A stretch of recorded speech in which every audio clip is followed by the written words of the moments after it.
Edward, Amey, welcome to the podcast, and welcome to NASA. Pretty cool place for us to be and having this conversation. Yeah. My first question always is, the who is. So tell me a little about who Edward Amey is. I kind of started out my sort of professional career. I'm like, I want to be a therapist. I want to help people. And so, put time, effort, money, all the way through to my first gig, and went, I don't want to do this, which was kind of like a little disheartening. What was the first gig? I had a great internship on Ventura Boulevard in Encino, working for a private practice, which most new therapists don't get to do. It's usually some very difficult, not great area type of first gig, and it was wonderful offices and everything. And I kind of went, nope, this isn't what I want to do. Got to be outside, got to be moving, got to be changing. And so I shifted, and I stepped into the world of foster care and adoption. I was a social worker for many years. I loved that. Over time, I just kind of moved up into, program management and doing more things. I'm like, wow, I can influence more this way. And then stepped into the world of education because I just I think it's because I love talking, but I love sharing, right? I love sharing stories, sharing information. And that led to an opportunity to actually oversee a nonprofit that worked with folks with autism and other neurodiversity that had a couple of schools, a preschool, and programs for adults. And then about 7 years ago, somebody tapped and said, we've got something we want you to take on. And that's where I am now. And all that while, I didn't realize it, as my path was towards really finding the opportunity to be what somebody had been for me. Because when I was a kid, I had a learning disability and attention deficit disorder, and I had teachers, way back then that just didn't get it. So basically, I was the problem. And I tell this sometimes. It's kind of harsh because most people don't want to think about teachers this way because most teachers are pretty awesome. But my 5th grade teacher, I kid you not, looked me in the eye and said, "You're a moron, and you will never amount to anything." Ooh, that's got to sting. It did. I believed her. Right? I didn't tell my parents that for a long time either. They didn't know that. Right. But that wasn't what was left for me. I say that, God was watching over. And my 6th grade teacher was working on her PhD. She's a 6th grade elementary school teacher, but she's working on her PhD in education. And she changed everything. She sat me down with my mom and said, "This is not your best." And I'm thinking, there's a 5 years worth of teachers that think it is. Yeah. And she's like, "Nope." And she just sat on me. She was all over, but in an encouraging way, not in a punitive way. And that trajectory change for my life, which then allowed me to go to college, allowed me to go to graduate school. There's going to be that person in everybody's life. And how awesome would it be to be at an organization that might actually provide those people, those trajectory changers? And that's how I ended up sitting where I am today. That's interesting. So you're CEO of Jay Nolan. Mm-hmm. Tell me a little bit about Jay Nolan. What makes Jay Nolan different in how you approach the autistic community that you serve? Well, Jay Nolan's amazing. We're actually celebrating our 50th year, and what I call sort of our DNA is that everything we do is one-on-one, and it's personalized. A lot of the work that's been done in the area of support for folks with neurodiversity is group things. And sequestered and different ways they approached it. And we're the opposite of that. Everything we do is about that person. So even in our hiring, we're matching those people. So they're part of the hiring process. Like, this person is here to support me. It's got to work. And so that's Jay Nolan's, sort of secret sauce, as I say, is everything's matched to them. So everything we do is in community. We're helping people contribute to community what they have to contribute. They're living independently. They're holding jobs, and they're providing themselves with the life that they pictured for themselves. And I think that's what is fantastic about Jay Nolan is we have historically done that, but we've now stepped into an arena where the world is changing rapidly around us, and it's not as much like those people because we've become much more open to, but it's now seeing people that may be a little different and recognizing that, oh, wait a minute, that's all of us, right? We're all different. So now the conversation has changed to, well, how can you contribute then? And then now once that question's asked, now we're off and running. Yeah. Because before it was, assumed there was no contribution. We call it, in our arena, we call it presumed competence. I just assume you have it. Now, you may do something differently, you may interact differently, but you have what it takes to contribute to society. So the thread in all of that really is about purpose. Yeah. Right. So even your backstory that you start talking about when you want to be a social worker, you want to give, clearly you want to give something back, and you're motivated by that.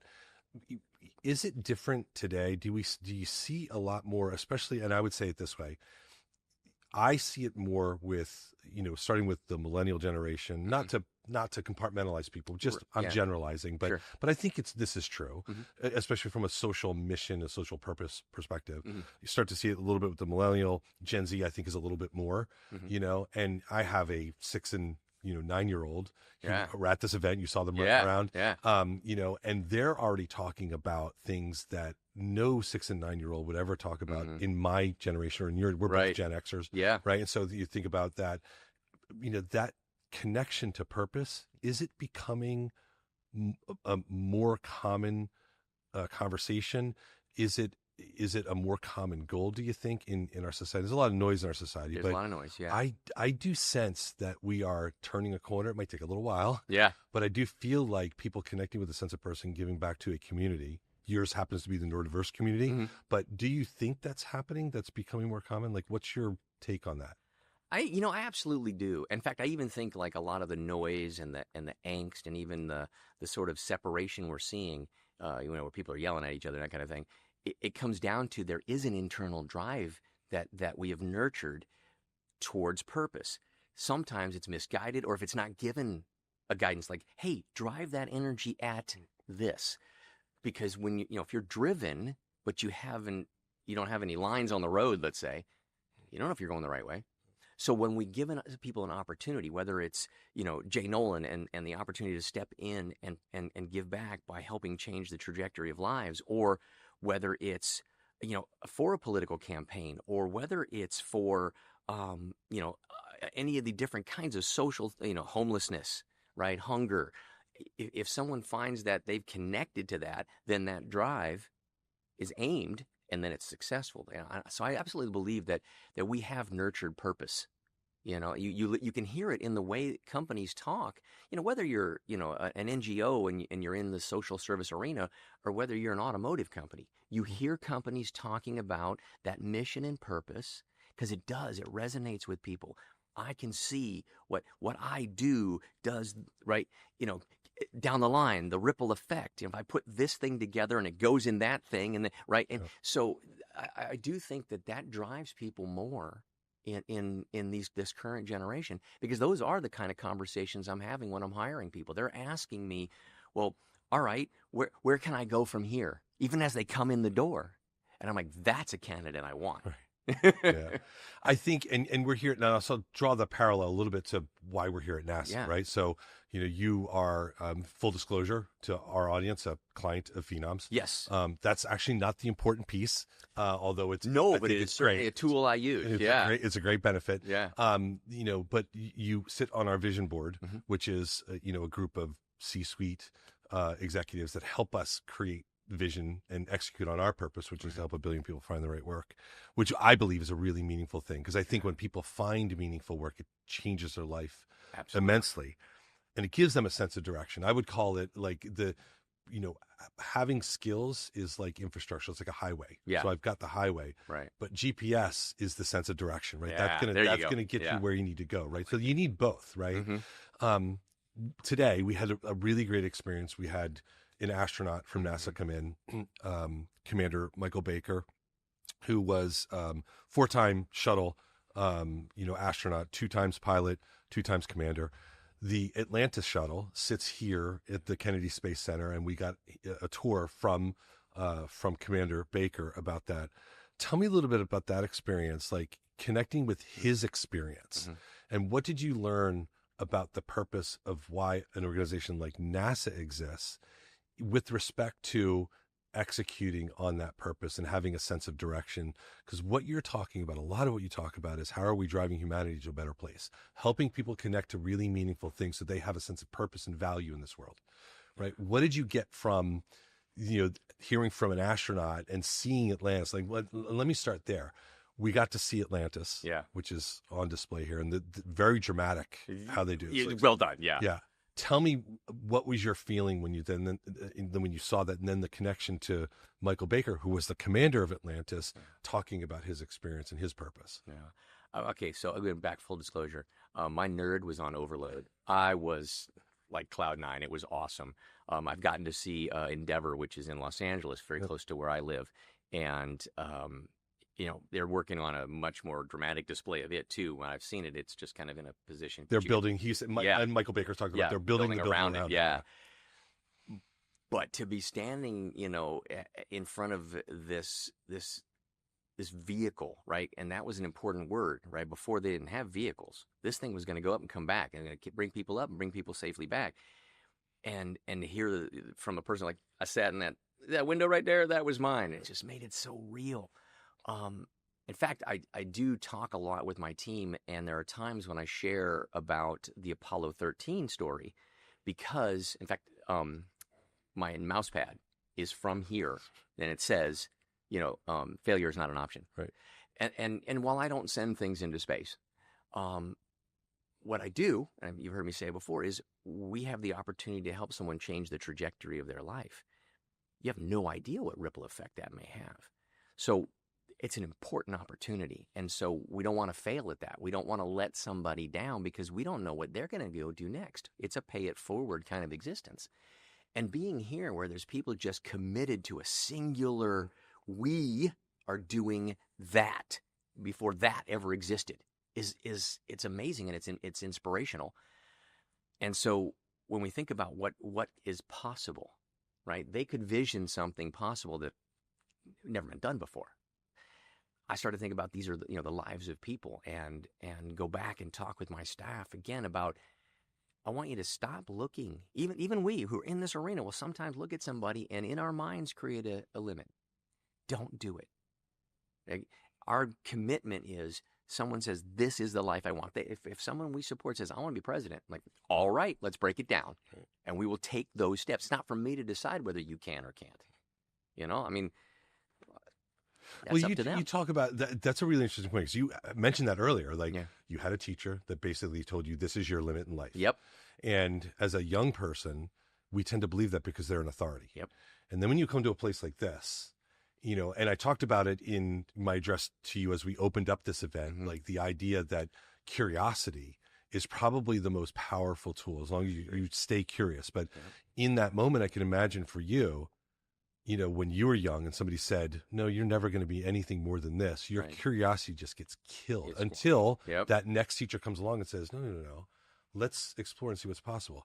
I imagine that becomes your GPS at Jay Nolan, and all the work that you and your staff does is, how curious can we help that person be? And then we're their GPS. We're helping them direct that curiosity in the right places. How important is it for your organization to hire people that believe in that? It's critical. I mean, my recruiters are, what the best word for them? I'd have to say they are beautiful practitioners of curiosity, because they will delve into the conversation with a candidate, and what comes out from that. Okay, if someone's like, they're a caretaker of, they are a limiter of, this is not the place for you. And it's okay. Like, love you, but this is not for you. When we hear, from that candidate, the excitement and the passion for what might, I love the word might. I love the word perhaps, possible, right? It brought to mind an opportunity I had with a young kid, me, as a seventh grader, right? And I'm chatting with him, and he's I happen to know that his hobby is BMX bikes, right? He does all this crazy tricks and stuff, breaks a few bones now and again, and it happened to be coming up to finals time. I said, "So, are you getting ready for finals?" He goes, "Yeah." I said, well, "What's the first?" I saw I killed whatever happiness he had in that moment. I'm like, great. And I said, well, "What's the first one?" He goes, "Math. I'll probably fail." I'm like, "Oh, I know that critic." Right. I said, "Why would you say that?" He goes, "I'm not any good at math." I'm like, "Are you kidding me?" And right there in that moment, I had to come up with something. I said, you do BMX? He goes, yeah. I said, do you ever like go off a ramp, right? Do a flip and come back down on the wheels? He goes, yeah, I do that all the time. I said, do you realize how many calculations your brain is making so you don't land on your melon? Yeah. And he looks at me, I said, your brain was built for math. He just looked at me like I was crazy. But he passed his final. Yeah. Do you think finding those moments of inspiration are the difference between someone who's successful in not just at Jay Nolan, but in the work that you do? Because you're working with some people who, previously society is looking at that and going, Here's a box. Yeah, Here's exactly. the box you're in. So having the experience, having the knowledge, Yeah. being trained to some extent, having that skill, that talent, Right. Passion's not enough. Again, passion is the infrastructure. Right. Talent is the Talent is GPS, to do, yeah. right? Knowing how to turn that moment into what was a challenge into the opportunity, right? How important is that for you when you're talking to someone that's working? Because I would imagine with Jay Nolan, it doesn't matter what role you're in, right? Everyone at some point is going to interact with the clients and the audience, the community that you serve, right? Are they trained to look for those moments because they know that could be the difference? Or is it just more organic? Like, tell me a little bit about how you view. I think I wouldn't say it's neither or. I think it's both. Okay. I think it's both because in our training, what I love about it is we have internal training, everything, because that's the way you infuse culture.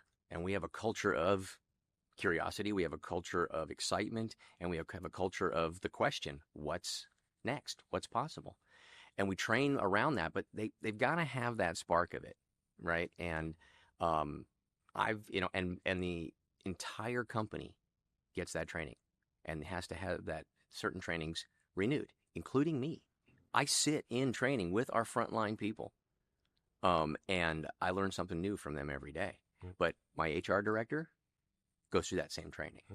And we also hire folks that are neurodiverse in our company. Like, why wouldn't we? I've got some incredibly brilliant people. Some are working the back end on some of my technology tools, right? Some are doing my receptionist. She has a title of manager of first impressions because she's a beautiful human being. And if you interact with her, your day's a little bit brighter. I guarantee it. Her name's Mariella, and she's fantastic. We cultivate a culture of asking each other what's possible, what's next. Because maintenance is a myth. Maintenance is a myth. You don't maintain. You either grow or you stagnate, and that's terrible. We don't want that. Now, you might pause. That's fine. Everybody gets choice, whatever. But you don't pause when they're ready to go. Yeah. You got to step in. Yeah. And my staff, it's funny, they personalize it without taking it personally. Like, what does that mean? And that means is I'm here for a reason. And when the person I support makes that breakthrough, I celebrate with them. Because this is what we got to do together. And many of my staff get tearful because they're like, I was present for something. It was just awesome because they realized fill in the blank, or they, for the first time, did such and such. Like one of our guys, his dream was to go to, a amusement park in our area, Universal Studios. Took him 6 months. And he went. And they couldn't stop him. He just everything. He was all over the place. They were exhausted by the end of the day, and they were in their exhaustion elated because it was something he had never done before. It was a dream of his, but he's afraid of people. Yeah. And then that breakthrough, that's gone. That barrier's gone because he was around people, and people didn't hurt. Wasn't scary. It wasn't unknown anymore. Now he's going all over the place. Yeah. Awesome. It's awesome that the world opens up at that point, right? Yes. Like that's the thing that triggered this person the most, and now it's actually a strength. Yep. That's probably the most rewarding part, I would imagine, is like when you see that turnaround. It's like, okay, now we've really done something meaningful. Yeah. You talked a little bit about technology. You just mentioned it there a second ago. Let's dig in just a little bit on, especially from this domain that we sit in. We talk about talent and, talent acquisition, talent management, how we help people grow in their career, help them find meaningful work. From your lens, what are we getting right or wrong about how we're viewing the future of technology in this space? Like what is working or not working in terms of even the conversation? You talk about agents and generative AI and all these things, all these great tools, and they are, right? Are we losing a little bit of our line of sight of what we should be focused on, and Jay Nolan's focused on it, you're focused on it, right? That sense of purpose and mission, how tools can be the GPS to help us get there. Right. But overall in our domain, do you get that sense like we are connected to something more meaningful, or does this feel very transactional right now? No, I don't. No, actually, and I'm going to, again, credit my recruiting team with this. They're using the tools, right, to make sure they're connecting meaningfully with people, because my recruiting team recognizes their important role, that we cannot grow without the people to do it. And because everything we do is one-on-one, right, 90% of our employees are frontline people. So every time they're looking and talking with a candidate, they're already going, I know who. They really do. They know who this is going to benefit. Right. So the tools that we use that bring in more connections, that bring in more people, it's a powerful way of, again, connecting to the people. We use the tools to get them in faster, whether that's to say, okay, this is a good fit, not a good fit, right? Being able to schedule for yourself, like, oh, I got it. And I've said to my team, I'm like, look, this is, if you put your scheduling link in and they're scheduling an appointment with you for that first interview, and they're putting out 5, 6, 10 applications, but they already have an appointment with Jay Nolan, you're front runner. You're already in their minds. I'm like, all right, because usually you put that application, you get that, yeah, we got your employee, your application or your resume, we'll be in touch. Right. And then you wait. But not us. Black hole, right? Right, not us. No, Jay Nolan right away is going, we're going to be talking to you because we're super glad. And if they do that, when they put that application in, this is something that I just think it's important, and because of the role, they automatically get an email that has a video from me, short one, that just says, I am super glad that you chose to apply to Jay Nolan. You have now stepped into an opportunity that could be an amazing career for you. Good luck in your candidacy. Right. It's just a quickie, but it's me saying, I'm excited you picked here because this could change your life too. And it's connecting with people. It's using that technology to connect, to say, pull them towards us, to say, we're where you want to be. Not those other 10, 15 places you applied. No. This is where you want to be. Right.